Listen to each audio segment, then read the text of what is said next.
नारद जी कहते मुझे देखो कि अहम पुरातीत भवै भवम मुने दासास्तु कश्याचन वेदवादिना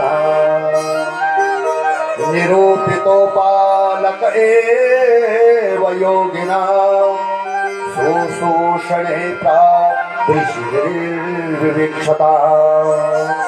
त्याग से नारद जी कहते कि मुझे देखो, मैं पूर्व जन्म में दासी पुत्र था। नारद जी कहते और मेरी माता जी संतों पर बड़ी विश्वास करती थी। तो एक समय जो है मेरी माता जी है, कुछ महात्मा लोग चातुर्मास करने के लिए पहुंचे और वो चातुर्मास करने के लिए ऋषि पहुंचे, तो मेरी माता उनकी सेवा करने के लिए पहुंच गई और मैं भी अपनी माँ के साथ उन संतों की सेवा में पहुंच गया।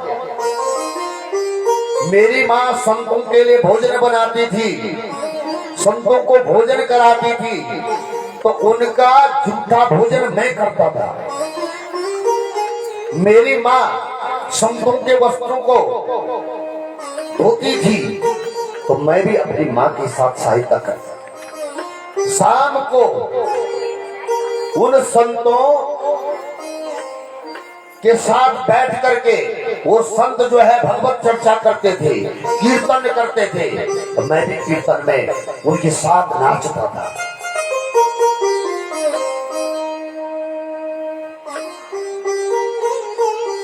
बहुत माँ के साथ मेरा मन उन संतों के साथ रम गया।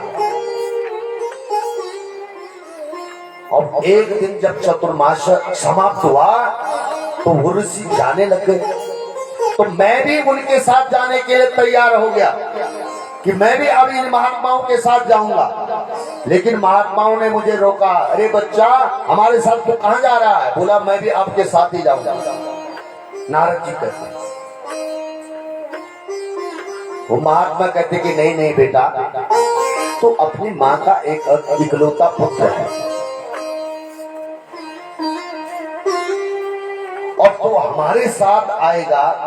तेरी माँ ने हमारी इतनी सेवा की है और तो हमारे साथ आकर के हमारे साथ संत बनेगा, तो तेरी माँ हमें गाली देगी कि मैंने महात्माओं की इतनी सेवा की और वो अंत में मेरे पुत्र को ही लेके चले गए महात्मा बनाने के लिए। और माताओं को तो बड़ा डर रहता है कि कहीं मेरा पुत्र जो है महात्मा न बन जाए, चोर बन जाए, वो स्वीकार है, लेकिन महात्मा अच्छा बन जाए ये स्वीकार नहीं है।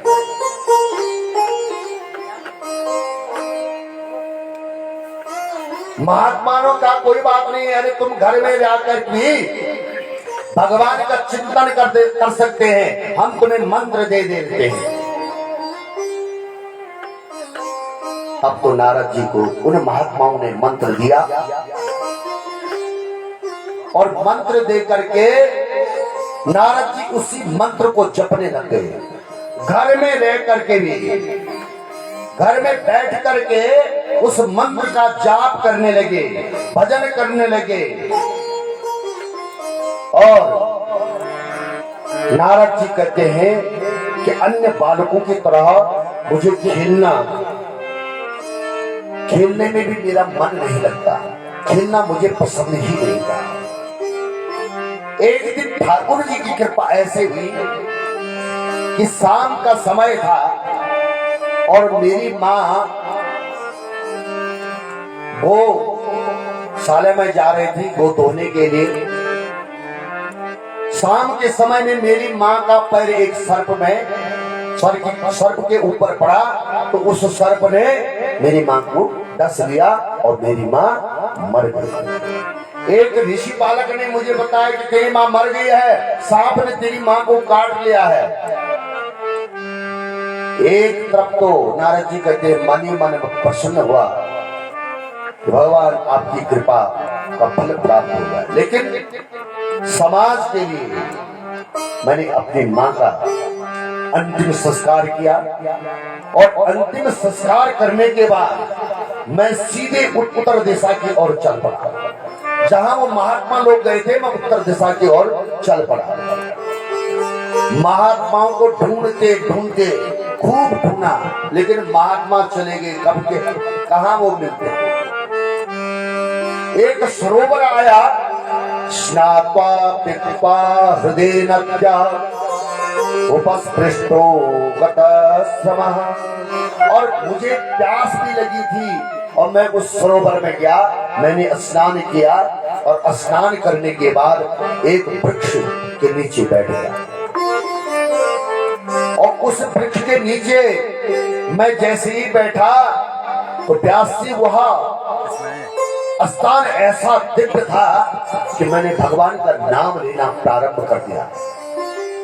और भगवान का नाम लेते लेते ऐसी समाधि लग गई कि जिस नाम को मैं जप रहा था, उस नाम का प्रभाव मेरे हृदय में भगवान की आभा प्रतिभा दिखाई देने लग गई।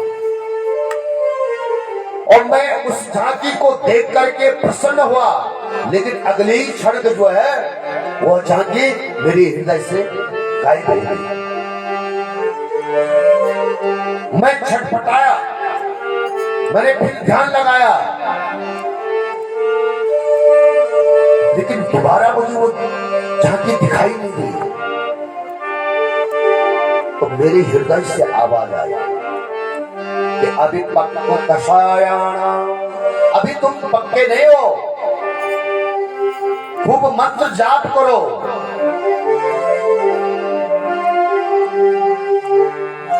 तो नारद जी कहते हैं कि मैं उस मंत्र का जाप करते करते जब सृष्टि प्रलयकारी समुद्र में डूब गई, मेरी भी मृत्यु हो गई और परमात्मा ने पुनः इस संसार का जब सृजन किया तो उस दासी पुत्र को,